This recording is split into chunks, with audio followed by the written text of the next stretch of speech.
मैं रामफल मौर्य अधिवक्ता सोनीपत हरियाणा आज आपके समक्ष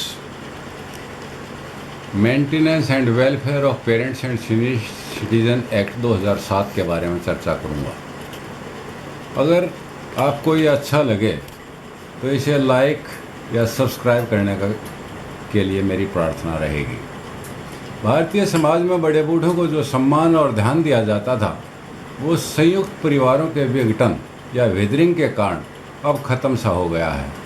बहुत वृद्धों को, विशेष रूप से विधवा वृद्धा का संध्याकालीन रोशनी अकेले में व्यतीत करने के लिए बाध्य कर दिया गया है। उनकी भावनाओं की बेकदरी और उन्हें शारीरिक एवं वित्तीय सहायता की जो ज़रूरत है वो पूरी न होने पर बहुत पीड़ादायी हो गया है और इससे स्पष्ट है कि वो समाज के सामने एक बहुत बड़ी चुनौती है और बड़े बुजुर्गों के रुख रखाव के लिए विशेष ध्यान देने की ज़रूरत है। इसके मद्देनज़र 29 दिसंबर 2007 को हमारी पार्लियामेंट ने माता पिता एवं वरिष्ठ नागरिकों के भरण पोषण का कानून बनाया, जो सीनियर सिटीजन और पेरेंट्स की मेंटेनेंस के लिए बनाया गया है, जिसे the maintenance and welfare of parents and senior citizen act 2007 के नाम से जाना जाता है। वैसे तो दीवानी प्रक्रिया संहिता की धारा 125 में ये प्रावधान दिया गया था, किंतु वह खर्चीला और देरी से निर्णय देता था। आज जो ये कानून बनाया गया है ये सरल, बिना खर्चे का और बिना देरी का निर्णय देने वाला है। इसके तहत हर नागरिक को, जो सीनियर सिटीजन है या माता पिता हैं, उन सबको ये अधिकार दिया गया है कि उनका भरण पोषण किस प्रकार से किया जाना है। इस कानून के तहत आवश्यकता के अनुसार खर्च हेतु उचित व्यवस्था दी गई है। उनको उचित स्वास्थ्य सेवाएं मिलें, उनके शरीर और जायदाद का संरक्षण मिले, जिले में हर एक जिले में वृद्धाश्रम हो, ऐसी व्यवस्था दी गई है। ये एक्ट जम्मू कश्मीर को छोड़कर सारे भारत के सभी राज्यों में लागू होता है और उन व्यक्तियों पर भी ये लागू होता है जो भारत के बाहर रहते हैं। इस कानून के तहत बच्चा, चिल्ड्रन को जिस तरीके से परिभाषित किया गया है उसमें बेटा बेटी पोता पोती आते हैं, किंतु नाबालिग को इस परिभाषा से बाहर रखा गया है। धारा 125 के तहत पोते से हम गुजारा भत्ता नहीं ले सकते थे, लेकिन इस एक्ट में ये प्रावधान दिया गया है।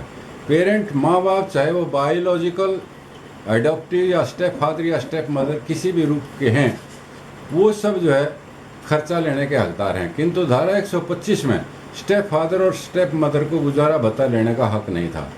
वरिष्ठ नागरिक को जिस तरीके से परिभाषित किया गया है उसमें 60 साल का हर वृद्ध और 60 साल से ऊपर का हर व्यक्ति इसकी परिभाषा में आता है।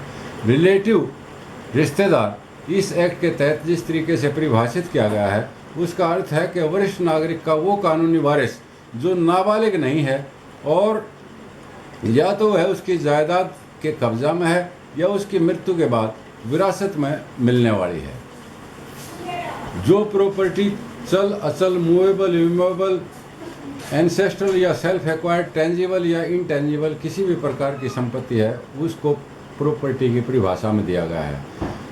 वे वरिष्ठ नागरिक जिनमें माँ बाप भी शामिल हैं और अपना भरण पोषण नहीं कर सकते अपनी कमाई से या उस जायदाद से जिसके वो मालिक हैं, वे इस कानून की धारा 5 के तहत अपने बच्चों के खिलाफ दरख्वास्त दे सकते हैं। दरख्वास्त पेरेंट्स सीनियर सिटीजन अपनी नॉर्मल जीवन यापन या ज़रूरत पूरी करने हेतु दे सकते हैं। यदि एक से अधिक रिश्तेदार हैं तो वरिष्ठ नागरिक की संपत्ति विरासत में मिलनी है, वो अनुपातिक दर से उस गुजारा भत्ता को देंगे। इस प्रकार दरखास्त वरिष्ठ नागरिक या माँ बाप जो दे सकते हैं। यदि वे दरखास्त किसी कारण न दे पाएँ या ना देने में सक्षम हैं तो किसी भी संगठन जो कि सोसाइटीज रजिस्ट्रेशन एक्ट के तहत पंजीकृत है वो संगठन ये दरखास्त दे सकता है और ट्रिब्यूनल दरखास्त प्राप्त होने पर अंतरिम गुजारा भत्ता दे सकता है। दरखास्त प्राप्ति पर ट्रिब्यूनल उत्तरवादी को सुनवाई का मौका देकर 90 दिन के अंदर अंदर दरखास्त का निपटान करेगा, लेकिन वह दरखास्त की म्याद 30 दिन विशेष परिस्थितियों में बढ़ाई जा सकती है। किंतु वह दरखास्त की अवधि एक ही बार बढ़ाई जा सकती है, वह भी विशेष परिस्थितियों में दोबारा से ये नहीं बढ़ाई जा सकती। यदि गुजारा भत्ता बंधने पर रिश्तेदार उस गुजारा भत्ते को ना दे तो ट्रिब्यूनल वारंट के द्वारा उसको बुलाकर उस पर जुर्माना भी कर सकता है। 1 माह या गुजारा भत्ता देने की तिथि तक जो भी पहले आता है उसे जेल भेज सकता है। रिकवरी के लिए वारंट गुजारा दे होने के 3 माह के अंदर अंदर जारी होगा। इस न्यायालय का क्षेत्राधिकार वहाँ जहाँ वो पेरेंट या सीनियर सिटीजन रहता है या जहाँ पर बच्चे रहते हैं उस न्यायालय को, उस ट्रिब्यूनल को अधिकार होगा, वहाँ पर दरख्वास्त दी जा सकती है। ये सुनवाई समरी प्रोसीजर की होगी और इसके तहत इंक्वायरी के वक़्त या गवाह तलबी या साक्ष्य लेने के लिए वो सारी अधिकार जो न्यायालय दीवानी के पास हैं ट्रिब्यूनल के पास भी होंगे। ट्रिब्यूनल निर्णय की सहायता के लिए विशेष ज्ञान रखने वाले व्यक्ति की मदद ले सकता है। असमर्थ माँ बाप या वरिष्ठ नागरिक गुजारा भत्ता 10,000 तक उनको दिया जा सकता है। जहाँ ये लगे कि जो गुजारा भत्ता दिया गया है वो गलत तथ्य या मिस रिप्रेजेंटेशन के कारण दिया गया है तो ट्रिब्यूनल उसमें बदलाव कर सकता है, या ऐसा लगे कि दीवानी न्यायालय इस आदेश को अपास्त कर सकता है तो वहाँ भी बदलाव किया जा सकता है। ऐसा आदेश जिसके हक में हुआ है उसको इसकी एक प्रति फ्री ऑफ कॉस्ट मिलेगी और CRPC के चैप्टर 9 के अनुसार उसे एग्जीक्यूट किया जाता है, वैसे ही यहाँ पर लागू किया जाएगा, इसे भी एग्जीक्यूट किया जाएगा। जो व्यक्ति चैप्टर 9 CRPC एवं इस एक्ट के तहत गुजारा भत्ता लेने के हकदार हैं, ये उनकी इच्छा पर है कि किसी भी कानून के तहत ये गुजारा भत्ता लें, किंतु दोनों के तहत नहीं ले सकते। आदेश पारित होने पर 30 दिन के अंदर बच्चे या रिश्तेदार गुजारा भत्ता ट्रिब्यूनल में जमा कर सकते हैं और ट्रिब्यूनल 5% से लेकर 18% तक का अतिरिक्त ब्याज भी दे सकता है गुजारा भत्ता के साथ। इस प्रकार से जो निर्णय ट्रिब्यूनल ने दिया है उसकी अपील एपीलेट ट्रिब्यूनल के सामने होगी, जिसमें डिस्ट्रिक्ट मजिस्ट्रेट उसके प्रेजाइडिंग ऑफिसर होंगे और अपील 60 दिन के अंदर होगी। अपील की अवधि 60 दिन से ज़्यादा भी बढ़ाई जा सकती है। निर्णय 1 माह के अंदर अंदर देने का प्रयत्न किया जाएगा। किसी पार्टी को भी वकील करने का हक नहीं होगा। मेंटेनेंस ऑफिसर जो डिस्ट्रिक्ट सोशल वेलफेयर ऑफिसर हैं वो होंगे और district social welfare officer maintenance officer के रूप में ट्रिब्यूनल और अपीलेंट कोर्ट में बुजुर्ग सीनियर सिटीजन या पेरेंट्स की को रिप्रेजेंट करेंगे। जैसा कि मैंने पहले भी बताया है कि हर ज़िले में कम से कम एक वृद्ध आश्रम की स्थापना करना सरकार का कार्य होगा, जिसमें 150 वरिष्ठ नागरिक के ठहरने की व्यवस्था हो। मेडिकल सपोर्ट और सीनियर सिटीजन्स के लिए सरकारी अस्पताल या सरकार द्वारा वित्तीय सहायता प्रदत्त अस्पताल जहाँ पर सीनियर सिटीजन के बेड होंगे, अलग लाइन होगी। क्रोनिक, टर्मिनल या डिजेनरेटिव बीमारी की व्यवस्था विशेष रूप से की जाएगी।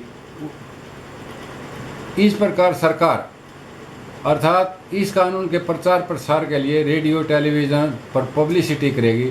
सरकार डिस्ट्रिक्ट मजिस्ट्रेट के माध्यम से ये निश्चित करेगी कि सभी नियम जो इस एक्ट के तहत हैं सही समुचित रूप से लागू हो रहे हैं या नहीं।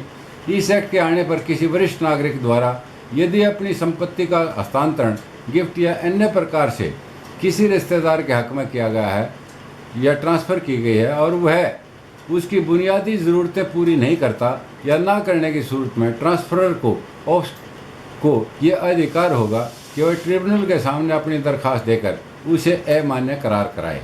एक्सपोजर और अबंडनमेंट की सूरत में सीनियर सिटीजन को यदि ज़रूरत पड़ती है उसे बेसहारा छोड़ दिया जाता है तो उसकी शिकायत पर बेसहारा छोड़ने पर 3 माह की कैद भी हो सकती है। इस कानून के तहत किए गए सभी अपराध संज्ञेय और जमानती होंगे। इस एक्ट के तहत कार्यरत हर अधिकारी एवं कर्मचारी पब्लिक सर्वेंट होगा। दीवानी न्यायालय को इस एक्ट के द्वारा पारित आदेश में हस्तक्षेप का कोई अधिकार न होगा। इन्हीं शब्दों के साथ मैं आप सबको प्रार्थना करता हूं कि यदि आपको मेरी बात अच्छी लगी तो इसे लाइक या सब्सक्राइब करें। धन्यवाद।